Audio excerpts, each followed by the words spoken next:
വെടിക്കെട്ടല്ല, ഇപ്പൊ നടക്കുന്നത് ഇടിക്കെട്ടാണ്. ഇതിന് പെസോ അല്ലെങ്കിൽ എക്സ്പ്ലോസീവ് യാതൊരു നിയമങ്ങളും ബാധകമല്ല. ഇതിന് ആര് വിചാരിച്ചാലും ഇതിന്റെ റിമോട്ടൊന്നും അറിയില്ലല്ലോ. ഇത്ര ഇന്റൻസിറ്റിയിലെ പൊട്ടിക്കാൻ പറ്റുള്ളൂ, ഇത്ര ഡെസിബിളിലെ ഇടി പാടുള്ളൂ, അങ്ങനെ പറയാൻ പറ്റില്ല.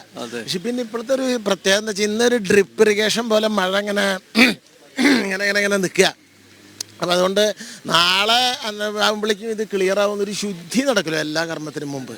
അങ്ങനെ ഒരു ഈ എന്താ പറയുക, പ്രതിഷ്ഠയ്ക്കൊക്കെ ജലാധിവാസം എന്ന് പറഞ്ഞ മാതിരി ഒരു ജലം കൊണ്ട് പഞ്ചഭൂതങ്ങളിൽ ശുദ്ധി വരുത്തുന്ന അഗ്നിയും ജലമാണ്. അപ്പോൾ ഈ ജലം കൊണ്ട് ഒരു ശുദ്ധി വരുത്തി നഗരം വൃത്തിയാക്കാന്നപ്പോൾ ഇതിനെ കണക്കാക്കണം. പഴയ ആളുകൾ പറയണത് എങ്ങനെയാ വെച്ചാൽ, തൃശ്ശൂർ പൂരത്തിന് മഴ പെയ്ത 2 ഡയന വെച്ച ഇത്ര മഴ പോകുന്നു. അപ്പോൾ ഈ മഴ മാറുന്നതിന് നമ്മുടെ പ്രതീക്ഷ. അതെ അതെ. പിന്നെ തൃശ്ശൂര് ശരിക്കും ശകാരം ആണ്. ശകാരം എന്ന് പറഞ്ഞാൽ ചീത്ത പറയാന്നൊരു അർത്ഥമുണ്ട്. ശിവൻ കൊടുക്കുന്നത്, ശങ്കരാചാര്യർ ശക്തൻ തമ്പുരാൻ അപ്പൊ ശകാരത്രയം ആണെന്ത് തൃശ്ശൂർ. ഞാൻ ചീത്ത പറയാന്ന അർത്ഥത്തിലല്ല. ആ അപ്പൊ ഇത് വടക്കുന്നാഥൻ്റെ തൃശ്ശൂര് നമ്മളെ അനലൈസ് ചെയ്താൽ വടക്കുന്നാഥൻ്റെ ഇതിന്റെ ഒരു ടോപ്പ് ഇതെന്താ പറയുക, ഭൂമിശാസ്ത്രപരമായ ഘടന.